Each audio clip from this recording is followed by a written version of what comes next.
ഈ കേരളത്തിലെ ഏറ്റവും യു.ഡി.എഫിന് ഏറ്റവും ശക്തമായ അടിത്തറയുള്ള ഒരു മണ്ഡലമാണ് ഇടുക്കി പാർലമെന്റ് നിയോജകമണ്ഡലം. തീർച്ചയായിട്ടും കഴിഞ്ഞ 5 വർഷക്കാലത്തെ ഡീൻ്റെ സമഗ്രമായ മണ്ഡലത്തിലെ ഇടപെടൽ തീർച്ചയായിട്ടും അദ്ദേഹത്തിന് ഗുണം ചെയ്യും. ഈ വാദഗതി തന്നെ ഉണ്ടായിട്ടില്ല. ജോയ്സ് ജോർജ് കൃത്യമായും ജയിച്ചിരിക്കും. അതിന്റെ ഒരു കാര്യം 2014-19 കാലഘട്ടത്തിൽ ജോയ്സ് ജോർജ് ആദ്യത്തെ MP എന്നുള്ള നിലയിൽ ഇടുക്കിയിൽ സമഗ്രമായ വികസന പ്രവർത്തനങ്ങൾ നടത്തിയിട്ടുണ്ട്. മറ്റൊന്ന്, നമ്മൾ ചിന്തിക്കുമ്പോൾ പാർലമെന്റിലെ ഈ 2 MP-മാരെയും ജനങ്ങൾ താരതമ്യം ചെയ്യട്ടെ. ഈ 2 MP ഡീനെ പലതവണ സസ്പെൻഡ് ചെയ്തു. വളരെ ശക്തമായ പ്രതിഷേധം ഉണ്ടായിരുന്നു ഡീന്റെ ഭാഗത്തിൽ. മറ്റൊന്ന്, പാർലമെന്റിലെ ജോയ്സ് ജോർജിന്റെ പ്രകടനങ്ങൾ എല്ലാവരും വീക്ഷിക്കേണ്ടതാണ്, ശ്രദ്ധിക്കേണ്ടതാണ്. വലിയ പ്രകടനമാണെന്നാണല്ലോ പറയുന്നത്. നിഷേധിക്കുന്നു. നമ്മൾ ആരും നിഷേധിക്കണ്ട. അതിന് വ്യക്തമായ രേഖകളുണ്ട്. അവകാശം ചേട്ടനുണ്ട്. അതിന് വ്യക്തമായ രേഖകളുണ്ട്. ഹാജർ നില പരിശോധന. കേരളത്തിനെതിരായി നിയമങ്ങൾ വന്നപ്പോൾ തീർച്ചയായിട്ടും ഈ കേരളത്തിലെ ഐക്യജനാധിപത്യ മുന്നണിയിലെ MP-മാര് വളരെ ശക്തമായി പാർലമെന്റിലെ വിളിച്ച് എന്തൊക്കെയോ ചില വാക്കുകളൊക്കെ പറഞ്ഞ് അധിക്ഷേപിച്ചു. മണിയാശാന്റെ സംബന്ധിച്ച് ഞങ്ങൾ പ്രതികരണത്തിന് തയ്യാറല്ല. അദ്ദേഹത്തെ CPM കയറൂരി വിട്ടിരിക്കുകയാണ്. അത് ഈ ഇവിടെ രാഷ്ട്രീയ ചർച്ചകളിൽ നിന്ന് രാഷ്ട്രീയ ചർച്ചകൾ വഴിതിരിച്ചു വിടാൻ വേണ്ടിയിട്ടുള്ള ഒരു ഗൂഢാലോചന ഭാഗമാണ് അദ്ദേഹത്തെ ഇപ്പോൾ ഇതിനകത്ത് 2 മുന്നണികളും പരസ്പരം പാർലമെന്റിൽ എന്തോരം പ്ലക്കാർഡ് കാണിച്ചു, എന്തോരം മുദ്രാവാക്യം വിളിച്ചു എന്നുള്ളതാണ് അവർ ക്രെഡിറ്റ് ആയിട്ട് കാണുന്നത്. പക്ഷേ NDA പറയുന്നത് കേന്ദ്രവുമായി ബന്ധമുള്ള ഡബിൾ എഞ്ചിനുള്ള ഒരു MP ഇവിടെ വേണമെന്നാണ്. പ്ലക്കാർഡ് കാണിക്കുക എന്നുള്ളതല്ല ഒരു MP-യുടെ കടമ. നേരെ മറിച്ച് ഈ നാടിന്റെ വികസനം, ടൂറിസം അടക്കമുള്ള മേഖലയുടെ വികസനത്തിന് കേന്ദ്ര ഗവൺമെന്റിന്റെ സഹായം ആവശ്യമാണ്. അതിനുതകുന്ന ഒരു MP-യാണ് ഇവിടെ ആവശ്യം. അത് തന്നെയാണ് ഞങ്ങളും പറയുന്നത്. ജോയ്സ് ജോർജ് ചെയ്ത കാര്യങ്ങൾ ടൂറിസം മേഖലയിൽ ജോയ്സ് ജോർജ് ചെയ്തതല്ലാണ്ട് ഇവിടെ പറയട്ടെ, ഇവിടെ കാലാകാലങ്ങളായി വന്നുകൊണ്ടിരുന്ന MP-മാരിൽ തന്റെ ഇടമുള്ള ഒരു MP ഈ കഴിഞ്ഞ കാലം കൊണ്ട് ജനങ്ങളുടെ ഇടയിൽ വന്യജീവി ശക്തമായ പ്രതിഷേധം നടത്തി സസ്പെൻഷൻ വാങ്ങിയില്ലേ പോലും മേടിക്കാതെ ഇന്നും ജനങ്ങൾക്ക് വേണ്ടി ഇപ്പോഴും കോടതിയിൽ പോകുന്ന ഒരു MP, ടൂറിസം മേഖലയിൽ വാഗമൺ അടക്കമുള്ള അടിസ്ഥാന കാര്യങ്ങൾ ചെയ്തത് ജോയ്സ് ജോർജ്. റോഡുകൾ വന്നത് ജോയ്സ് ജോർജിന്റെ കാലത്താണെന്ന് കേൾക്കുന്നുണ്ടല്ലോ. ശരിയാണോ? കഴിഞ്ഞ പ്രാവശ്യം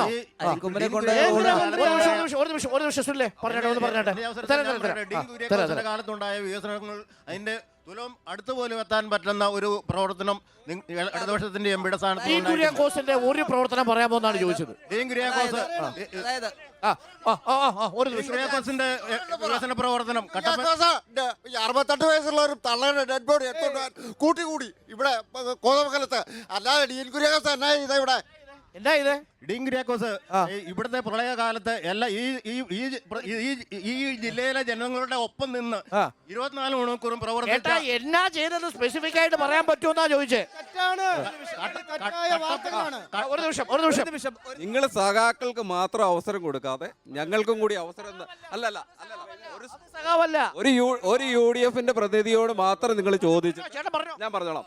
കഴിഞ്ഞ 5 വർഷക്കാലം ജോയ്സ് ജോർജ് എന്ന് പറയുന്ന വ്യക്തി എവിടെയായിരുന്നു എന്ന് പ്രിയപ്പെട്ട സഹാക്കളൊന്ന് പരിചയപ്പെടുത്തി തന്നാൽ നന്നായിരുന്നു. കുമളി ഉൾപ്പെടെ ഇടുക്കിയുടെ പല പ്രദേശങ്ങളിലും പ്രകൃതിക്ഷോഭവും പല സംഭവങ്ങളും ഉണ്ടായിട്ട് അവിടെ ഡീൻ കുര്യാക്കോസ് അല്ലാതെ ജോയ്സ് ജോർജ് എന്ന് പറയുന്ന ഒരു വ്യക്തി പറഞ്ഞോട്ടെ 5 വർഷക്കാലം ഇവിടെ ജനപ്രതിനിധിയായി ഇരുന്നയാളാണ് ജോയ്സ് ജോർജ്. അത് മലയോര ജില്ലയായ കുറേ അച്ഛന്മാരും ആളുകളും എല്ലാവരും കൂടെ കൂടിയത് കൊണ്ട് അദ്ദേഹം ജയിച്ചാൽ ഇനിയൊരു അവസരം ഇടുക്കിയുടെ മണ്ണിൽ അദ്ദേഹത്തിന് ഉണ്ടാകില്ല എന്ന് വളരെ വ്യക്തമായി തന്നെ പറയുകയാണ്. അങ്ങനെ തന്നെയാണോ? അതായത് രാഷ്ട്രീയ പ്രവർത്തനം, അതായത് MP എന്ന നിലയിലുള്ള പ്രവർത്തനം കഴിഞ്ഞതിന് ശേഷം അദ്ദേഹം പൊളിറ്റിക്സിൽ നിന്ന് ഇടക്കാലത്ത് റിട്ടയർ ചെയ്തു എന്നാണ് അദ്ദേഹം പറയുന്നതിനർത്ഥം. എനിക്കിത് ആദ്യം പറയാനുള്ളത്, ഡീൻ കുര്യാക്കോസിന് അനുകൂലമായി വാദമുഖം ഉയർത്തുന്ന ആളുകൾ ഏറ്റവും പരമപ്രധാനമായി ചിന്തിക്കേണ്ടത് തനിക്ക് ലഭിക്കുന്ന MP വിഹിതം അത് ചെലവഴിക്കാത്തതിൽ കേരളത്തിൽ 2ാമത്തെ ഹിറ്റ് ലിസ്റ്റിലുള്ള ആളാണ്. 4.42 കോടി രൂപയാണ്. അല്ല, ഈ ജോയ്സ് ജോർജിന്റെ കാലത്ത് ഇതുപോലുള്ള സംഭവങ്ങൾ ഉണ്ടായപ്പോൾ സഹാക്കളോട് ഞങ്ങൾ ചോദിച്ചപ്പോൾ സഹാക്കൾ പറഞ്ഞു ഞങ്ങൾക്കറിയില്ലെന്നാണ് പറഞ്ഞു. ജോയ്സ് ജോർജിനോട് ചോദിക്കണമെന്ന് എന്നോട് പറഞ്ഞു തന്നെ 50 കോടി പറഞ്ഞാലേ ഇതിപ്പോ പ്രവർത്തനമാണ്. ഡീൻ കുര്യാക്കോസിനോട് ചോദിച്ചാലേ അതിന് ഒരു മറുപടി പറയാൻ കഴിയും. കോടി രൂപ. അതായത് ഫണ്ട് ലാപ്സ് ആക്കിയത് ഡീനോട് ചോദിക്കണം എന്നാണ് പറഞ്ഞത്. അല്ല ഫണ്ട് ലാപ്സാക്കിയത് എന്താന്ന് ഡീനോട് ചോദിക്കണം. ഓക്കെ ഞങ്ങൾക്ക് പറയാനുള്ളത് ചേട്ടാ എന്തോ പറയാൻ വന്നു, പറഞ്ഞോ. പറഞ്ഞോ, ഫണ്ട് ലാപ്സ് ആക്കിയതിനെ കുറിച്ച്. കുര്യാക്കോസ് അതായത് കോവിഡ് കാലത്ത് എം പിമാർക്കുണ്ടായിരുന്ന 2 വർഷക്കാലത്തെ എം പി ഫണ്ട് വിഹിതം കൊടുത്തിട്ടില്ല. അതിനുശേഷം കിട്ടിയ ഫണ്ടുകൾ മുഴുവനായി എം പി വിനിയോഗിച്ചതായിട്ട് എം പി പ്രസ്താവന ഇറക്കിയിട്ടുണ്ട്. ഇതിനകത്ത് ഇപ്പോൾ ആദ്യം നമ്മൾ സൂചിപ്പിച്ചതുപോലെ പദ്ധതി വിഹിതവുമായി ഇപ്പോൾ ഗ്രാമപഞ്ചായത്തുകൾക്ക് അല്ലെങ്കിൽ ബ്ലോക്ക് പഞ്ചായത്തുകൾക്ക് കിട്ടുന്ന പൈസയുടെ എക്സ്പെൻഡിച്ചർ അനുസരിച്ചാണ് അതിൻ്റെ ചെലവിൻ്റെ പെർസെൻറ്റേജ് വരുന്നത്. അതെ, ബഹുമാനപ്പെട്ട എം പി മുഴുവൻ ഫണ്ടിനും അദ്ദേഹത്തിന് കിട്ടിയിരിക്കുന്ന മുഴുവൻ തുകയുടെയും അതായത് എല്ലാം ആയിട്ടുണ്ട്. വർക്കുകൾ പലത് ഓൺ ഗോയിങ് ആണ്. 100% ആവും തീർച്ചയായിട്ടും. ഈ കണക്ക് മുമ്പത്തെ കണക്കാണെന്നാണ് നിങ്ങളുടെ ആക്ഷേപം. അതെ, എന്താ ചേട്ടാ ഇവിടെ ദിവസം പൊതുവെ എങ്ങനെ ഒരു രാഷ്ട്രീയാവസ്ഥ ഇവിടെ LDF ജയിച്ചിട്ടുള്ള മണ്ഡലമാണ്. PPS ജയിച്ചിട്ടുണ്ട് പണ്ട്, പിന്നെ ML ലോറൻസ് ജയിച്ചിട്ടുണ്ട്, LDFിലായിരുന്നപ്പോൾ ഫ്രാൻസിസ് ജോർജ് ജയിച്ചിട്ടുണ്ട്, ജോയ്സ് ജയിച്ചിട്ടുണ്ട്.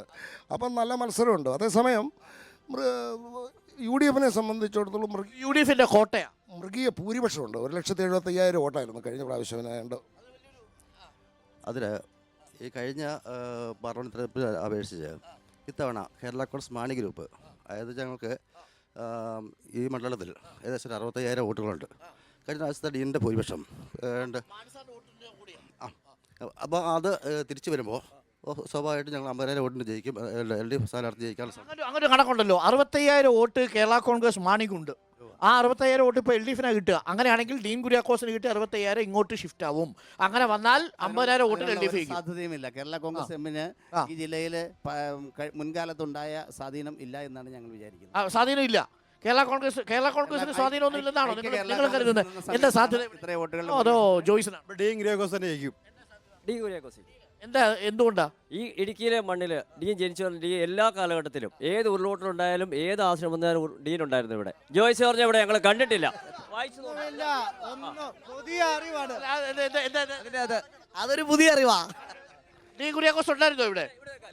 ഈ തൊട്ടപ്പുറത്ത് ഉരുള് പൊട്ടിയപ്പോൾ 4 മണിയായ തൊട്ട് ആ സമയത്ത് ഡീൻ ഇവിടെ ഉണ്ടായിരുന്നു. നമ്മളെ എന്റെ വാർഡായ അടൂർമല മോർക്കാട് പന്തപ്ലാവ് റോഡ് പൂർത്തീകരണം നടത്തിയിട്ടില്ല. ഈ ഉരുൾപൊട്ടലുമായിട്ട് ബന്ധപ്പെട്ട് നമ്മൾ പല തവണ രാവിലെ 4 മണി മുതൽ ഉരുൾപൊട്ടുന്ന സ്ഥലത്ത് ഡീൻ കുര്യാക്കോസ് ഉണ്ടായിരുന്നു പറഞ്ഞത് ഇല്ലേ? ഡീൻ കുര്യാക്കോസ് 4 മണി മുതൽ ഉണ്ടായിരുന്നില്ലേ? ഉരുൾപൊട്ടുന്ന സമയത്ത് MP ഉണ്ടായിരുന്നു. ഒരു ഉരുള് പൊട്ടിയപ്പം, ഒരു ഉരുള് പൊട്ടുമ്പോൾ, ഒരു മഹാമാരി ഉണ്ടാവുമ്പം വന്ന് നിൽക്കുന്നതാണോ ഒരു MPയുടെ സംഭവം? വന്നിക്കണ്ടേ? ജനപ്രതിനിധിയല്ലേ? ജനങ്ങളോട് കൂടെ നിൽക്കുന്നതല്ലേ? അത് കഴിഞ്ഞ് ഇന്ന് വരെ ജോയ്സ് ജോർജ് ആ പ്രദേശത്ത് വന്നതിന്റെ ഒരു ഫോട്ടോ കാണിക്കാം. ആ പ്രദേശത്ത് ജോയ്സ് ജോർജ് എപ്പോഴെങ്കിലും വന്നോന്നാ ചോദിച്ചത്.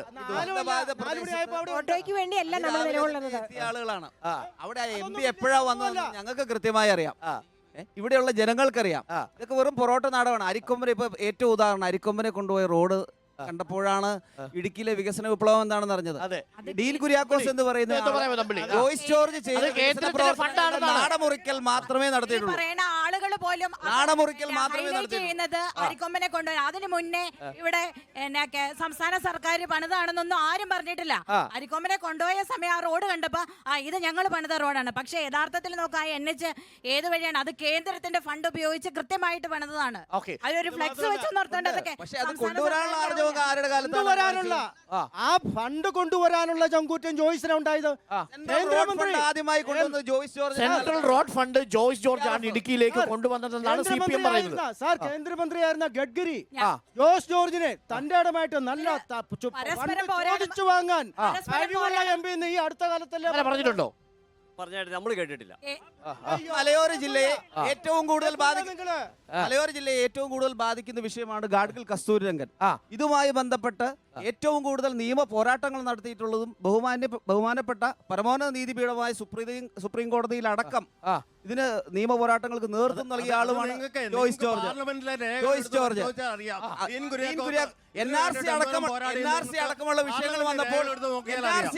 വിഷയങ്ങൾ വന്നപ്പോൾ ഡീൻ കുര്യാക്കോസ് ബഹുമാന്യനായ PT തോമസ് MLA ആയിരുന്ന കാലത്ത് ഇടുക്കിയുടെ കസ്തൂരിരംഗനെ കുറിച്ച് വളരെ വ്യക്തമായി പറഞ്ഞതാണ്. അദ്ദേഹത്തിന്റെ ശബോഞ്ചവും വഹിച്ചുകൊണ്ട് നടന്ന സഹാക്കളാണ് ഇപ്പൊ ഇതിനെക്കുറിച്ച് തോരം പ്രസംഗിച്ചുകൊണ്ട് നടക്കുന്നത്. എന്തായാലും ഇവിടെ ഇങ്ങനെ തല്ലുകൂടിയിട്ട് കേന്ദ്രത്തിൽ പോയി ഒരുമിച്ച് നിൽക്കുന്നവരാ ഇവര്. അപ്പൊ തീർച്ചയായിട്ടും ഞങ്ങൾക്കൊരവസരം തന്നാൽ ഇതിനേക്കാളും വ്യക്തമായ വികസനം ഞങ്ങൾ ഇടുക്കിയിൽ കൊണ്ടുതരും. അതുകൊണ്ടാണോ നിങ്ങൾ വിലക്ക് വാങ്ങുന്നത്? അതുകൊണ്ടാണോ നിങ്ങൾ വിലക്ക് വാങ്ങുന്നത്? അതുകൊണ്ടാണോ വിലക്ക് വാങ്ങുന്നത് ചോദ്യം. ഇഷ്യൂ ചെയ്ത് ഫണ്ട് മൊബിലൈസ് ചെയ്ത് മുഴുവൻ നിങ്ങൾ ജനപ്രതിനിധികളെ വിലക്ക് നിങ്ങൾ ആശങ്കപ്പെടേണ്ട കാര്യമില്ലല്ലോ. UDF-കാരോ കോൺഗ്രസ്സുകാരോ ജയിച്ചു വന്നാൽ നിങ്ങൾക്ക് മേടിക്കാമല്ലോ, പൈസ ഉണ്ടല്ലോ ഇലക്ട്രൽ ബോർഡ് വഴി. കോൺഗ്രസ് കൈക്ക് കുത്തിയ താമരയ്ക്ക് വിരിയൂ എന്നുള്ളതാണ് കേരളത്തിലെ പൊതുവായ സംസാരം എന്താ സൂചിപ്പിച്ചത്. അങ്ങനെയാണോ? ഇതെന്താ